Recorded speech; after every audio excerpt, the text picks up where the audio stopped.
অৱশেষত বোকাজান আৰক্ষীয়ে গ্ৰেপ্তাৰ কৰে কুখ্যাত ড্ৰাগছ ব্যৱসায়ী সাজু দাসক। বোকাজানত নিচাজাতীয় টেবলেট সহ আটক এজন যুৱক। নিচাজাতীয় টেবলেটৰ উপৰিও বিভিন্ন ধৰণৰ আপত্তিজনক সামগ্ৰী উদ্ধাৰ যুৱকজনৰ বাসগৃহৰ পৰা। বোকাজান আৰক্ষী থানাৰ অন্তৰ্গত দুমুখীয়া চিৰামিলৰ সমীপৰ সাজু দাসৰ ঘৰত বোকাজান আৰক্ষীৰ লগতে গাঁওৰক্ষী বাহিনী আৰু স্থানীয় লোকৰ উপস্থিতিত চলিছিল ড্ৰাগছ বিৰোধী অভিযান। অভিযানত ৭৮টা নিচাজাতীয় টেবলেট সহ বহু সংখ্যক ইনজেকশ্যন, চিৰিঞ্জ, ৯টাকৈ মোবাইল ফোন আৰু প্ৰায় ৪৭,০০০ নগদ ধন উদ্ধাৰ কৰিবলৈ সক্ষম হৈছে আৰক্ষী।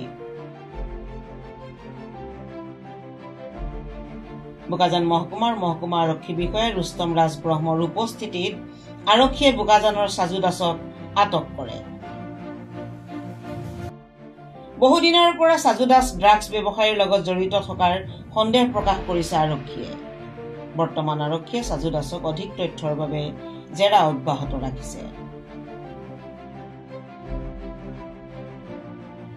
বোকাজানৰ পৰা ৰাহুল শ্যামৰ ৰিপৰ্ট, এনিটাইম 24।